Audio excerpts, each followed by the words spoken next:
Hello दोस्तों, हाय। कैसे आप लोग? आप सभी को एजुकेशन मास्टर क्लास में स्वागत है। और अपना मूल टॉपिक 12वां चैप्टर अर्थात पृष्ठीय क्षेत्रफल क्लास 10th के गणित का चल रहा है, जिसमें हम लोग अभी सर्कल अर्थात वृत्त से रिलेटेड जो भी प्रश्न बिहार बोर्ड में पूछा गया है उन प्रश्नों को देख रहे हैं। और ये वृत्त से रिलेटेड बिहार बोर्ड में पूछे गए प्रश्न केवल 10th के ही लिए टाइप नहीं कहा जाए, ये कंपटीशन में भी पूछा जाएगा। हमने आपको पार्ट 1 वीडियो में ऑब्जेक्टिव टाइप का क्वेश्चन बताए, बिना ऑप्शन दिए हुए बनाए थे उसमें भी। और ये जो आपके बीच अभी जो भी कुछ चुनिंदे प्रश्न आएंगे, ये अति लघु उत्तरीय प्रश्न, हेडिंग आपको दिखता ही होगा ना। यानी जब भी पूछा जाएगा आपको तो 2 नंबर में, अभी के ट्रेंडिंग के अनुसार। हालांकि पहले के समय में जब पेपर होता था, पहले समय कहने का सेंस 2015 से पहले की बात बता रहा हूँ, तो 3-3 नंबर 4-4 नंबर का क्वेश्चन आ जाता था। बट अब आफ्टर कोविड-19 के बाद जो पैटर्न चेंज हुआ है, तो 2 नंबर के ही क्वेश्चन आपको देखने को मिलेगा या 5 नंबर का क्वेश्चन, और ऑब्जेक्टिव इस अकॉर्डिंग आ रहा है। तो जो भी प्रश्न बनाएंगे ये सारा का सारा प्रश्न आपका 2 नंबर का पूछा जाएगा। अगर मैं आपके बीच अगर ये कुल मिलाकर के 15-16 प्रश्न बना दूं, 10-15 प्रश्न के अप्रॉक्सीमेट समझिए, और इन प्रश्नों को अगर आप देख करके जाते हैं तो आपको वृत्त से रिलेटेड कोई भी प्रश्न आपको कन्फ्यूजन नहीं रहेगा। चलिए बिना समय गंवाए हम लोग शुरुआत करते हैं सर्कल से रिलेटेड पूछे गए प्रश्नों को समझने में। तो वृत्त से रिलेटेड पूछे गए प्रश्न में सबसे पहले आपको वृत्त के बारे में जानकारी लेना पड़ेगा कि वृत्त होता क्या है। हालांकि पार्ट 1 वीडियो में बताते हैं, इसमें थोड़ा फास्ट बताएंगे। वृत्त के बीच में एक केंद्र होता है। जब भी पूछा जाए कि वृत्त में कितने केंद्र होते हैं, तो मात्र एक ही केंद्र होते हैं, और उस केंद्र से एक निश्चित दूरी, यानी जो निश्चित दूरी होती है ना, वही दूरी त्रिज्या को दर्शाता है। एक निश्चित दूरी पर बिंदुओं के समूह, बिंदुओं के ये छोटा छोटा समूह है। मान लीजिए ये केंद्र है और ये निश्चित दूरी है, और यहाँ पे अगर मैं बिंदुओं के समूह को, जिससे जो घिरी आकृति हो जाएगी, उसी आकृति को हम वृत्त कहते हैं। वृत्त पर आपसे पूछा जा सकता है कि वृत्त पे एक छोर से दूसरे छोर पर प्रतिच्छेद करने वाली जो रेखा होगी, उस रेखा को हम लोग जीवा कहते हैं। अर्थात वृत्त पे हम अनेकों जीवा खींच सकते, यही है वृत्त की जीवा, और यहाँ आपका सेंटर है। तो आपसे पूछा जाएगा कि वृत्त पे कितने जीवा खींच सकते हैं, तो जीवा की संख्या अनंत हो सकती है। वृत्त पे कितना त्रिज्या हो सकता है, तो इन्फिनिटी त्रिज्या खींच सकते हैं। नहीं, अनंत त्रिज्या, यहाँ से यहाँ ये सेंटर को मिलाइएगा तो अनंत त्रिज्या होते हैं। प्रश्न पूछा जाता है आपको कि वृत्त की सबसे बड़ी जीवा को क्या कहते हैं, तो याद रखिएगा, हमेशा देखिएगा वृत्त की ये छोटी जीवा है, इससे थोड़ा सा ये बड़ी है, थोड़ा सा ये बड़ी है। वृत्त की सबसे बड़ी जीवा आपको केंद्र से होकर के पास होगा, बीच से होकर के पास होगा। बट आपको यहाँ पर दिखता होगा सिर्फ एक ही जीवा, बड़ी जीवा शायद है क्या? नहीं, इस केंद्र से आप अनेकों जीवा पास कर सकते हैं। ऐसे खींच सकते हैं, ऐसे खींच सकते हैं, अर्थात वृत्त से होकर के बहुत सारे बड़े जीवा जा सकता है। इसका मतलब वृत्त की सबसे बड़ी जीवा ये भी पूछा जा सकता है कहाँ से पास होता है, तो वृत्त की सबसे बड़ी जीवा सेंटर बोले तो केंद्र से पास होती है। और वृत्त की सबसे बड़ी जीवा को हम लोग त्रिज्या कहते हैं, ये व्यास कहते हैं। देखिए गौर से, ये अपना सर्कल है और ये सेंटर है, और ये वृत्त की सबसे बड़ी जीवा यहाँ से पास हुआ और यहाँ से पास हुआ, इन सब को हम लोग क्या कहेंगे? व्यास कहेंगे। इस व्यास को अगर गौर से देखते हैं तो यहाँ जो निश्चित पॉइंट था ना केंद्र, और यहाँ से जो निश्चित दूरी थी, इस दूरी को हमने आपको शुरुआती फॉर्म में बताया कि त्रिज्या कहते हैं, और ये भी आपका त्रिज्या है। अर्थात यहाँ से लेकर के यहाँ तक की दूरी को हम व्यास कहते हैं, और व्यास जो होगा एक त्रिज्या और एक त्रिज्या मिल करके अर्थात 2 त्रिज्या हो जाएगा। आपसे प्रश्न ये भी आ सकता है कि वृत्त का व्यास जो होता है वो त्रिज्या का क्या होता है, तो वृत्त का व्यास त्रिज्या का दुगुना होगा। अगर मैं इस 2 को यहाँ फेंक दूँ, केवल हमें त्रिज्या चाहिए, तो ये 2 गुना वाले चीज़ भाग में चलाएगा। किसके भाग में चलाएगा? डी के बट्टा में। टू डी हम व्यास को कहते हैं, है ना। तो त्रिज्या जब भी पूछे तो व्यास का क्या हो जाएगा आपको? आधा।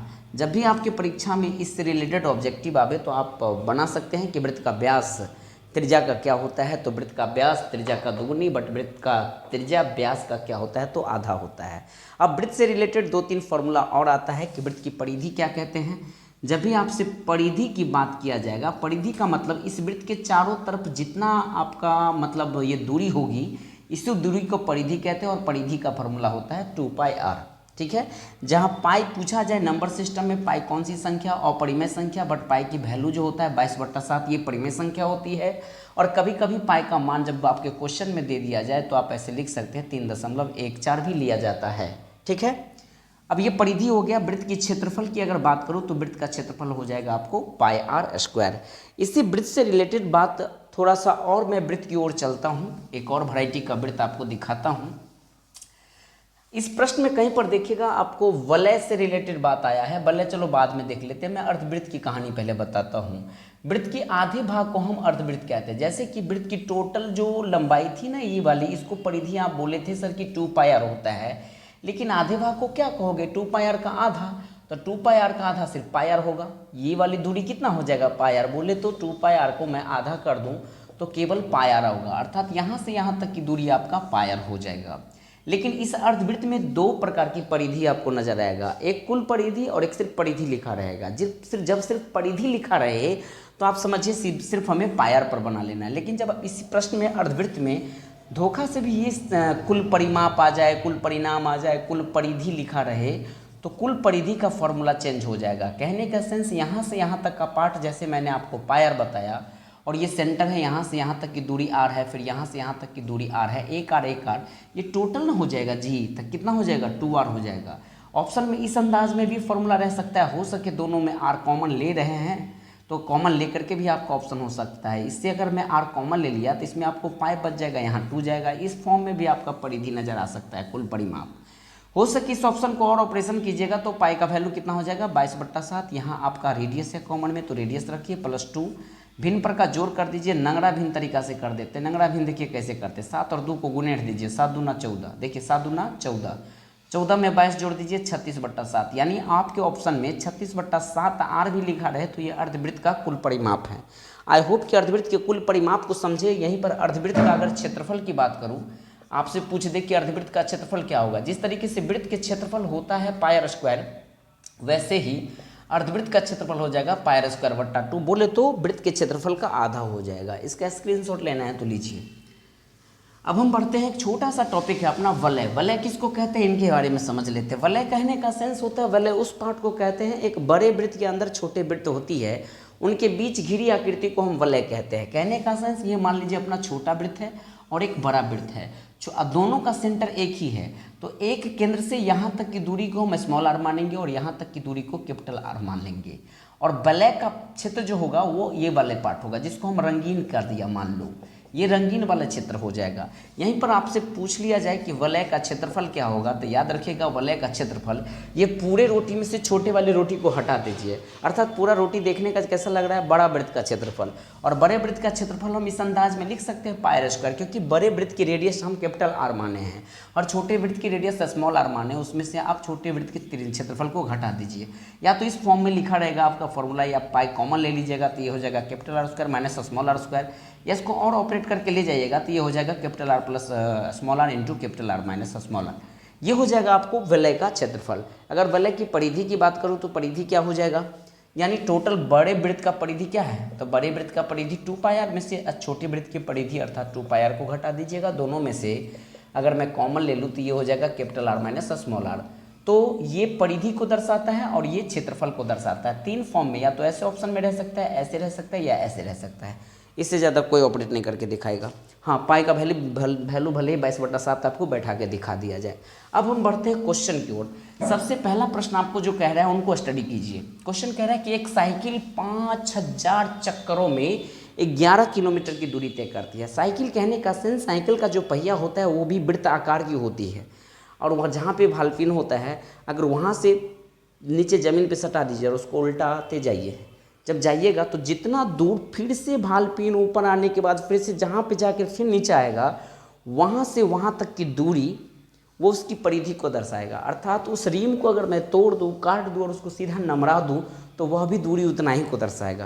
कहने का सेंस, एक चक्कर में कितना गया, फिर 2 चक्कर में कितना गया, फिर 3 चक्कर में कितना गया, ऐसे करते करते साइकिल का चक्का कुल मिला करके 5000 चक्कर लगा लिया। और 5000 चक्कर में वो कितना दूरी गया है, 11 किलोमीटर। आपसे पूछा गया है कि वो साइकिल का जो चक्का है वृत्ताकार, उसकी व्यास क्या होगा। इसका सिंपल एक फॉर्मूला होता है, इससे रिलेटेड आप लेकर के बनाइएगा, सीधा लिखिएगा। 2 नंबर है, लघुत्तरीय प्रश्न है तो बनाने का थोड़ा लिखना भाषा का भी तामझाम होगा, भाषा आपको देना पड़ेगा। अर्थात जो दिया गया वो लिख दीजिएगा कि सर हमें इस सवाल में दिया गया है। क्या दिया गया है, आपको दिया गया है चक्करों की संख्या। तो चक्करों की संख्या कितना दिया है आपको, 5000 दिया है। फिर दिया है कुल दूरी, तो कुल दूरी कितना दिया आपको, 11 किलोमीटर दिया है। यहाँ पर लिख लेना माना कि पहिया, अब जिसकी पहिया हो, साइकिल है तो साइकिल लिखिएगा, सवाल में मोटरसाइकिल आ जाए, ट्रक आ जाए, किसी चीज़ की भी वाहन का आ जाए तो साइकिल भी लिख सकते हैं। पहिया का त्रिज्या हम पहले मान लेते हैं। अगर हमें त्रिज्या आर है, ऐसे मान लिए त्रिज्या आर है, अगर मान लो कि हम त्रिज्या आर मान लिए तो व्यास तो ऑटोमेटिक ज्ञात हो जाएगा, क्योंकि व्यास जो होता है वो त्रिज्या का क्या होता है, दोगुना होता है। एक फॉर्मूला से आपको हम इस सवाल के लिए रूबरू कराऊंगा। यहाँ लिख सकते हैं, चूंकि हम लोग जानते हैं चक्करों की संख्या बराबर कुल दूरी, अब बट्टा में दे दीजिएगा आप पहिया का परिधि, पहिया का परिधि। यहाँ पर एक शब्द और भी जोड़ सकते हैं, यानी वृत्ताकार पहिया भी लिख सकते हैं इस टाइप से, वृत्ताकार पहिया का परिधि, या साइकिल के पहिया का परिधि, साइकिल के चक्का का परिधि, जो भी दे दीजिए। चक्करों की संख्या पर आप कितना बैठाइएगा गुरुजी, तो कहिएगा सर हम 5000 बैठाएंगे। कुल दूरी है कितना, तो 11 किलोमीटर है। और वृत्ताकार पहिया की परिधि होता है क्या, तो कहिएगा 2πr होता है। अर्थात यहाँ हम लिख सकते हैं 5000 बराबर 11। इस किलोमीटर को अगर मीटर में कन्वर्ट कर दूँ तो आपको 1000 से गुना करना पड़ेगा। नीचे में 2 है, पाई का वैल्यू बैठा दीजिए, 22/7 है, और रेडियस रहने दीजिए। इस 3 जीरो से इस 3 जीरो को आप काट सकते हैं। अब ये 7 को आप ऊपर ले जा सकते हैं, और इस आर को नीचे ऐसे भी ले सकते हैं कि इसको कोनमा कोन में गुना कीजिए। यहाँ पे 1 है, मान लो इसके बट्टा में छिपा हुआ, हम यहाँ ये लिख सकते हैं 5 गुने, ये 2 भी इधर ले आइए, ये 22/7 भी इधर आ जाएगा। इस आर को भी हम इधर ही ले आते हैं, माने कोनमा कोन में गुना करते हैं, और 1 को 11 से गुना कीजिएगा तो आपको यहाँ पे 11 मिल जाएगा।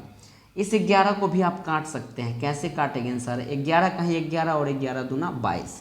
अब सबको जब गुना कर दीजिएगा तब 5 दूना 10 और 10 दूना 20, यानी ये हो जाएगा 20/7 आर बराबर, इस तरफ हमें कुछ नहीं बचा, मात्र 1 बचा। अब इस 7 को उधर फेंक दीजिए कोनमा कोन में से, 20 चल जाएगा नीचे, अर्थात आर बराबर हो जाएगा आपको 7/20 आ जाएगा। तो हमें तो त्रिज्या पता चल गया, हमें चाहिए क्या, व्यास चाहिए। अब यहाँ पर लिख दीजिएगा, इसीलिए व्यास बराबर होता है फॉर्मूला 2 गुने आर, अर्थात इसको हम लिख सकते हैं 2 गुने 7/20। ये मान लीजिए मीटर में है, ये डाटा किस में आया आपको, मीटर में। जब सवाल अपना दशमलव में भाग रहा है तो आप इसको सेंटीमीटर में कन्वर्ट करने के लिए यहाँ पे आप 100 से गुना कर दीजिएगा तो कोई दिक्कत नहीं होनी चाहिए।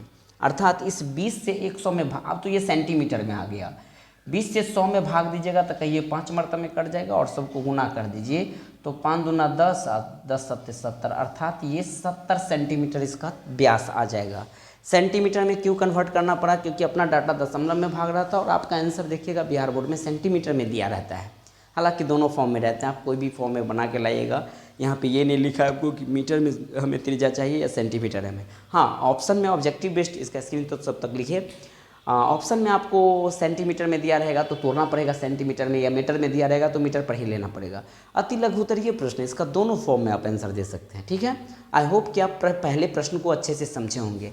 अब हम प्रश्न संख्या 2 की ओर बढ़ेंगे, और दोनों क्वेश्चन को, दूसरे नंबर क्वेश्चन को अच्छे से पढ़िए। दूसरा नंबर प्रश्न कह रहा है कि 2 वृत्तों की त्रिज्या क्रमशः आपको 19 सेंटीमीटर दिया है और 9 सेंटीमीटर दिया है। फिर इस सवाल में कह रहा है कि इन दोनों वृत्त की त्रिज्या, उस वृत्त की त्रिज्या ज्ञात कीजिए जब इन दोनों वृत्त को हम जोड़ करके एक बड़ा वृत्त बना दें। कहने का सेंस, मन में सोचिए, बचपन में आप खेलते होंगे, अगर हम आपको इतना आटा का लोई दूं, फिर छोटा दूं, तो एक तो छोटा, एक तो बड़ा वाला गोला दिया आपको, एक छोटा वाला गोला दिया, तो बड़ा वाला गोला में छोटा वाला गोला को फेंट दीजिएगा तो गोला थोड़ा क्या हो जाएगा, बड़ा हो जाएगा, नहीं हो जाएगा। सेम वही कहानी यहाँ कह रहा है आपसे कि आपको 2 वृत्त की त्रिज्या दिया है, एक का त्रिज्या 19 दिया है और एक का त्रिज्या आपको 9 दिया है, तो उस वृत्त का परिधि आपको ज्ञात करना है, उस वृत्त की त्रिज्या आपको ज्ञात करना है जिसकी परिधि 19 सेंटीमीटर त्रिज्या वाले वृत्त की परिधि और 9 सेंटीमीटर त्रिज्या वाले वृत्त की परिधि के योग के बराबर है। सबसे पहले इस प्रश्न को बनाने से पहले हम ये चीज़ मान लेते हैं यहाँ पे, माना कि बने, इन दोनों को जो फेंटेंगे तो कोई नई का वृत्त बनेगा ना। हाँ, माना कि बने नए वृत्त का त्रिज्या, नए वृत्त का त्रिज्या हम क्या मान लेते हैं, r है। सवाल में लिख लेते हैं दिया गया है आपको दो वृत्त का त्रिज्या है, तो एक का r1 मान लो कि 19 सेंटीमीटर है और एक को r2 मान लीजिए कि 9 सेंटीमीटर है। अब सवाल को यहाँ पर ले चलिएगा प्रश्न से, अर्थात सवाल क्या कहते हैं उनको लिखेंगे। सवाल कहता है कि बने नए वृत्त का परिधि जो है ये बराबर है दोनों वृत्तों के परिधि के योग के बराबर, वृत्तों के परिधि के योग के बराबर है। सवाल में दे दिया है ना, देखो ना, दोनों वृत्त की त्रिज्या फलान ठिकाने उस वृत्त का त्रिज्या ज्ञात की जिसकी परिधि, दोनों वृत्त के परिधि के योग का चर्चा यहाँ पर है, तो मैंने योग दे दिया। नए वृत्त की जब त्रिज्या आप कैपिटल R मान लिए हैं तो नए वृत्त का परिधि क्या हो जाएगा, कहिए 2πr हो जाएगा। और 19 सेंटीमीटर और 9 सेंटीमीटर के लिए जो हम वृत्त की परिधि लेंगे तो ये हो जाएगा 2πr1 और ये हो जाएगा आपको 2πr2। अर्थात एक स्टेप और मैं आगे बढ़ूँ तो दोनों में कॉमन हो रहा है क्या, 2π जब कॉमन ले लेते तो यहाँ r1 जोड़ r2 हो जाएगा, 2π से 2π कट जाएगा, अर्थात कैपिटल R का वैल्यू r1 की जगह मैं 19 डाल दूं और r2 की जगह 9 डाल दूं, दोनों को जोड़ दीजिएगा तो आपको 28 सेंटीमीटर आ जाएगा। और यही त्रिज्या आपसे यहाँ पे डिमांड कर रहा था, अर्थात यहाँ पर अपना यही आंसर 28 सेंटीमीटर आ जाएगा। जब भी ऑब्जेक्टिव पूछेगा तो सिर्फ ऐसे प्रश्नों में जोड़ करके आप बना दीजिएगा। या ऐसा भी क्वेश्चन कह सकता है कि इसका क्षेत्रफल क्या होगा। जब भी आपको त्रिज्या हाथ लग गया तो क्षेत्रफल तो आप ज्ञात कर ही सकते हैं, कैसे, πr² का फॉर्मूला अप्लाई करके, क्योंकि कैपिटल R का वैल्यू आप अटैच चिपका दीजिएगा, बन जाएगा। आई होप कि क्वेश्चन नंबर 2 को आप अच्छे से समझे होंगे। अब हम प्रश्न संख्या 3 की ओर बढ़ते हैं। तीसरा प्रश्न क्या कहते हैं उनको पढ़िए। किसी वलय के बाहरी और भीतरी त्रिज्या क्रमशः 4 सेंटीमीटर दिया हुआ है और 3 सेंटीमीटर दिया है, बोल रहा है उस वलय का क्षेत्रफल ज्ञात कीजिए। बहुत सुंदर। सबसे पहले आप ड्राइंग में जाइएगा। भीतरी त्रिज्या की चर्चा किया है तो भीतरी त्रिज्या आपको 3 दिया है, क्योंकि पहले बाहरी का चर्चा है बाद में भीतरी का चर्चा है। तो पहला वाला जो त्रिज्या होगा वो बाहरी के लिए होगा, भीतरी वाला होगा वो 3, अर्थात ये 3 दिया है। इसके बाहर एक और वृत्त बना दिया है और इसकी त्रिज्या कितना दे दिया आपको, 4 दे दिया है। यहाँ लिख दीजिएगा। हम ये प्रश्न संख्या तीसरा बना रहे हैं। दिया गया है वलय के लिए, तो वलय के लिए कैपिटल R का वैल्यू 4 सेंटीमीटर है और स्मॉल r का वैल्यू 3 सेंटीमीटर है। सीधे लिख दीजिएगा। इसीलिए वलय का क्षेत्रफल, और वलय का क्षेत्रफल क्या हो जाएगा, बड़े वृत्त के क्षेत्रफल में से छोटे वृत्त के क्षेत्रफल को घटा दीजिए, अर्थात जब दोनों में से मैं पाई कॉमन ले लूँ तो ये हो जाएगा capital R² minus small r²। पाई का वैल्यू होता है 22/7। कैपिटल R की जगह अगर मैं 4 चिपका दूँ तो 4 का स्क्वायर माइनस 3 का स्क्वायर हो जाएगा, अर्थात 22/7 इंटू 16 माइनस 9 हो जाएगा। 3 का स्क्वायर 4 का स्क्वायर 16 हो गया ना, यानी ये हो जाएगा 22/7। 16 में से 9 गया 7, 7 से 7 कट गया, यानी 22। ये डाटा क्या चीज़ में था, सेंटीमीटर में, और ये क्षेत्रफल निकाले हैं तो ये हो जाएगा आपका cm², 22 cm²। यानी हम लोगों का वलय का क्षेत्रफल पूछ रहा था, वलय का क्षेत्रफल आपका। तो लाइट कट गया था, तब तक आपको बीच हम ये 4-5 प्रश्न और लेकर के आ गए। तो वलय से रिलेटेड जो प्रश्न था, प्रश्न संख्या 3, उसका आंसर आपको 22 cm² आया। ठीक है, अब हम बढ़ते क्वेश्चन नंबर 4 पहले बताएंगे, फिर 5, फिर 6। लाइट कटने के बाद हम तब तक आपके लिए ये 4 प्रश्न आपके लिए लिख के ले आए थे। ठीक है, तो आइए हम लोग क्वेश्चन रीड करते हैं। क्वेश्चन नंबर 4 कहता है, यदि किसी वृत्त का क्षेत्रफल और परिधि समान है तो उस वृत्त की त्रिज्या क्या होगा। जब क्षेत्रफल और परिधि आपको समान दिया रहे तो उसका त्रिज्या क्या होगा, उनको देखिए कैसे ज्ञात करेंगे। सबसे पहले जो दिया गया वो आपको लिखना ही पड़ेगा, और ये सवाल का डेकोरेशन होता है। ठीक है, चेक करने में क्या है ना, जो कॉपी आपका जांच करेगा उनको सुविधा होगा कि हाँ जो दिया है, बच्चे ने लिखा कि वृत्त का क्षेत्रफल और समान है किसके, वृत्त के परिधि के समान है। तो आपसे डिमांड क्या किया है, चौथा नंबर क्वेश्चन में बोला है त्रिज्या ज्ञात करने के लिए आप वृत्त के क्षेत्रफल का फॉर्मूला होता है पाई स्क्वायर और वृत्त का परिधि होता है कहिए 2 पाई आर। इस आर से एक आर को काट दीजिए, इसका मतलब इसमें एक रेडियस बच गया है, और इस पाई से इस पाई को काट दीजिए, इसमें 2 त्रिज्या है तो एक त्रिज्या बच गया और ये हो गया आपका 2 मात्रक लिखा रहेगा आंसर, ये हो जाएगा। आई होप कि क्वेश्चन नंबर 4 को आप समझ गए होंगे। 5वें प्रश्न की ओर बढ़ते हैं। 5वां प्रश्न कहता है एक वृत्त के चतुर्थांश का क्षेत्रफल ज्ञात कीजिए। सर वृत्त का चतुर्थांश भाग होता क्या है? जैसे ये वृत्त है और इसको 4 भाग में काट दीजिएगा तो ये चतुर्थांश है, तो इस भाग का क्षेत्रफल पूछा है, यानी टोटल वृत्त का क्षेत्रफल अगर पाई स्क्वायर है तो इसके चौथा भाग आपसे पूछा है। तो कह रहा है एक वृत्त के चतुर्थांश का क्षेत्रफल ज्ञात कीजिए यदि उसका परिधि आपको 44 सेंटीमीटर दिया है। चलिए हम लोग को जो दिया है वो बात लिखते हैं। प्रश्न संख्या 5 का सॉल्यूशन हम लोग करते हैं। 5वां में दिया है कि यदि वृत्त का परिधि ऑलरेडी आपको कितना दे दिया है 44, क्या चीज़ में है 44 मीटर में है, तो आप मीटर यहाँ लगा दीजिए। वृत्त की परिधि होता क्या है कहिए 2 पाई आर, और ये है आपका 44, यानी 2 गुने पाई का वैल्यू 22/7 रेडियस आर है बराबर में 44। 22 दूना 44, ये 44 को काट दीजिए, 7 को नीचे वाले डाटा को ऊपर फेंक दीजिए तो आर बराबर हो जाएगा अपना 7 मीटर। आई होप कि आप रेडियस 7 मीटर समझ गए कैसे आया।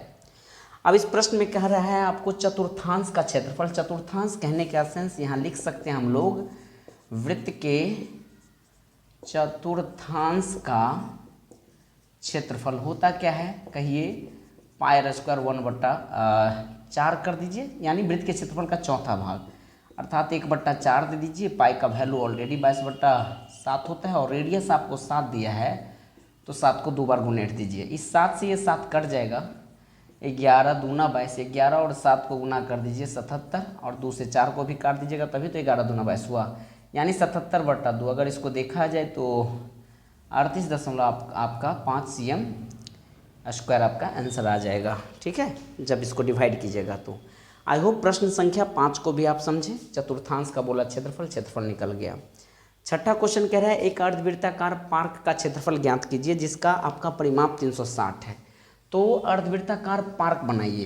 देखिए अर्धवृत्ताकार पार्क कहने का सेंस, ये 6ठा प्रश्न है अपना, यह है अर्धवृत्ताकार पार्क, ठीक है। इसका परिमाप कहने का सेंस यहाँ से लेकर के यहाँ तक का पार्ट दिया है आपको।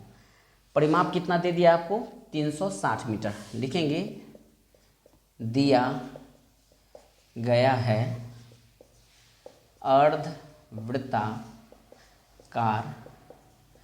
पार्क का परिमाप या परिधि कहिए 360 मीटर। लेकिन अर्धवृत्ताकार पार्क का परिमाप होता क्या है, यहाँ से यहाँ लेते हैं, माने 2 पाई आर का आधा था पाई आर और प्लस ये त्रिज्या है इधर आर अर्थात 2r। ऐसे भी लिखते हैं हम लोग। कैसे लिखे थे, जब त्रिज्या कॉमन ले ले तो ये हो जाता था पाई प्लस 2 और इसका जब ऑपरेशन करते थे तो 22/7 अब प्लस 2 बराबर में अर्धवृत्ताकार पार्क का परिमाप है 360, तो आप 360 देते जाइए ऐसे 360। नंगड़ा भिन्न से बनाइए 7 दूना 14, 14 में 22 जोड़ दीजिए, यानी आर गुने ये हो जाएगा 36/7 बराबर 360। 36 से ये 36 कट गया अर्थात 10 मरतबे में कटा, ऐसे काटिएगा पूरा तो 10 मरतबे में। रेडियस हो जाएगा आपका 70, डाटा है मीटर में तो मीटर हो गया। सवाल डिमांड क्या किया आपको, पार्क का क्षेत्रफल, तो लिख दीजिएगा इसीलिए अर्धवृत्ताकार पार्क का क्षेत्रफल क्या हो जाएगा, वृत्त के क्षेत्रफल का क्या हो जाएगा आधा, अर्थात इसको लिख सकते हैं 1/2। पाई का वैल्यू है 22/7, रेडियस 70 गुने आप 70 लिख सकते हैं। यानी इस 7 से काटिएगा 70 को तो कहिए कितना मरतबे में कट जाएगा, 10 मरतबे में कट जाएगा। फिर 2 से 70 को या 11 को ही काट दीजिए तो 11 मरतबे में कट जाएगा। 11 दूना 22 सबको गुना कर दीजिए, 11 को 7 से गुना कीजिए, 11 7 77 हो जाएगा, 2 जीरो चिपका दीजिए और ये हो जाएगा मीटर में था तो मीटर स्क्वायर आ जाएगा। यही है आपका आंसर क्वेश्चन नंबर 6 का। अब हम प्रश्न बढ़ते हैं क्वेश्चन नंबर 7 की ओर। कह रहा है एक तार वृत्त के रूप का, इसका स्क्रीनशॉट ले लीजिए आप। और फास्ट पढ़ाने का रीज़न है थोड़ा सा कहीं जाना है, समय ज़्यादा हो गया है ना, इस वजह से। एक तार वृत्त के रूप में है जिसकी त्रिज्या 84 सेंटीमीटर है। बोल रहा है कि एक तार वृत्त के रूप में है और इस तार को जब फैलाइएगा तो फैला करके बोला गया है कि एक वर्ग बना दीजिए। माने ये तार की अगर मैं परिधि ज्ञात करूँ, इसी परिधि को नमरा करके हमने क्या बना दिया, वर्ग बना दिया, ठीक है। तो इनकी परिमाप इसकी परिमाप का क्या हो जाएगा, आपका बराबर हो जाएगा। तार के लिए आपको क्या दिया है, त्रिज्या दे दिया है 84, यहाँ पर लिख लीजिए। 7 नंबर प्रश्न के लिए जो डाटा हमें दिया वो लिख लेते हैं, दिया गया है वृत्त के लिए रेडियस दिया आपका 84, क्या चीज़ में है, सेंटीमीटर में है, तो सेंटीमीटर दे दीजिए। और यहाँ मान लीजिए, माना कि वर्ग की भुजा को हम a मान लेते हैं। अब यहाँ लिख देंगे प्रश्न से सवाल के अनुसार जो तार वृत्त का है ना वही वर्ग, उसी तार से हम चारों वर्ग बनाए हैं, यानी वर्ग का जो परिमाप होगा, परिमाप वो किसके बराबर होगा, वृत्त के परिधि के बराबर। वर्ग के परिमाप होता क्या है, इसकी भुजा a माने तो a, 2 a, 3 a, 4 a, अर्थात यहाँ लिख सकते हैं 4a बराबर वृत्त का परिमाप होता है, कहिए 2πr, यानी 4a बराबर 2 गुने पाई का वैल्यू 22/7 और रेडियस चिपकाइएगा आप 84। इस 4 से इस 2 को भी काट दीजिए और 11 दूना 22 माने 2 बार 2 काट दिए, और 7 से 84 को काटिएगा तो कहिए 12 7 84, अर्थात भुजा निकल जाएगा। 12 11 का गुना कीजिएगा, 11 दूना 22, 11 का 11, 1 12 13, अर्थात 132। और ये डाटा सेंटीमीटर में, तो सेंटीमीटर में आ गया। आपसे प्रश्न पूछ रहा था वर्ग की भुजा ज्ञात कीजिए, तो आई होप वर्ग की भुजा अपना 132 सेंटीमीटर आपका आंसर हो गया। ठीक है, अब हम लोग प्रश्न संख्या 8 की ओर बढ़ेंगे। इसका स्क्रीनशॉट लीजिए। कह रहे हैं एक अर्धवृत्ताकार चांद का परिमाप 360 है। हमें क्या चीज़ का डाटा दिया है, 8वें नंबर प्रश्न में चांद की चर्चा किया है। और चांद होता क्या है, स्वाभाविक है कि अर्धवृत्ताकार का होता है।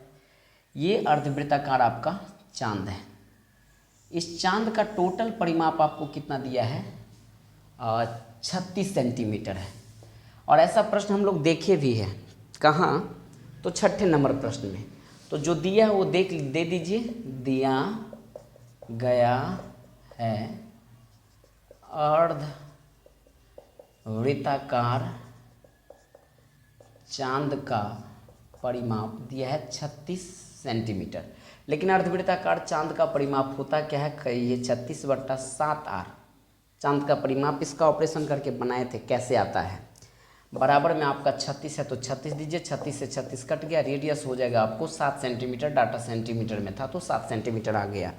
आपसे प्रश्न पूछा जा रहा है इस चांद का व्यास क्या है, तो सीधे लिख दीजिए। चूँकि हम लोग जानते हैं कि व्यास जो होता है वो त्रिज्या का दुगुना होता है, 2 गुने 7, अर्थात ये भी हो जाएगा आपका 14 सेंटीमीटर। ये 36/7 कहाँ से आया, बार बार कई वीडियो में और इससे पहले वाले 6ठे नंबर प्रश्न में भी बताए कैसे आता है फॉर्मूला अर्धवृत्ताकार चांद का परिमाप, क्योंकि कुल परिमाप की चर्चा है।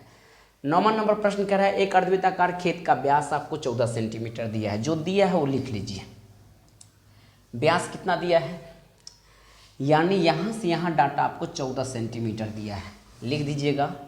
9वां प्रश्न है ये, दिया गया है, दिया गया है क्या चीज़ के लिए, अर्धवृत्ताकार खेत के लिए, खेत के लिए व्यास दिया है आपको 14 सेंटीमीटर, तो रेडियस कितना हो जाएगा, 14/2 बोले तो 7 सेंटीमीटर। सवाल आपसे क्या डिमांड कर रहा है, इस खेत का क्षेत्रफल क्या होगा। खेत देखने में कैसा है, कहिए अर्धवृत्ताकार है तो लिख दीजिएगा अर्धवृत्ताकार खेत का क्षेत्रफल क्या हो जाएगा, जो वृत्त का क्षेत्रफल होता है उसका क्या होगा, आधा, अर्थात 1/2, पाई का वैल्यू 22/7 और रेडियस आप 7 लाए हैं, कितना बार 7 से गुना करना पड़ेगा, 2 बार, क्योंकि r² है, 7 से 7 काट दीजिए, 2 से ये 11 मरतबे में कट जाएगा, 11 7 को गुना कीजिएगा, 11 7 77 सेंटीमीटर स्क्वायर हो जाएगा।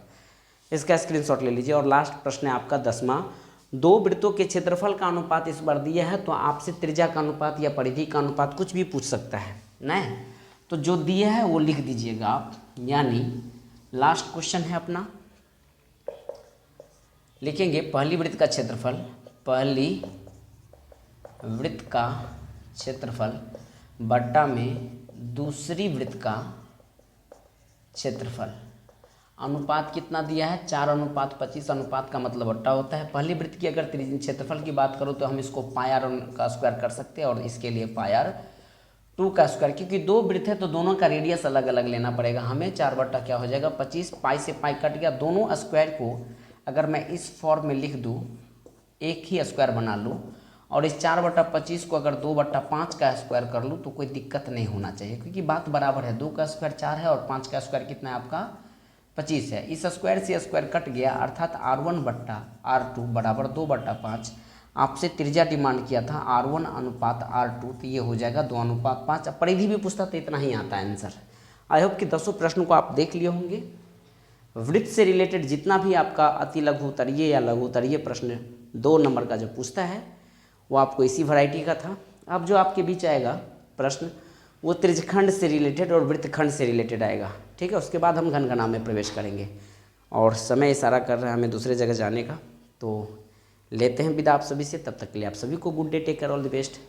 जय हिंद, जय भारत।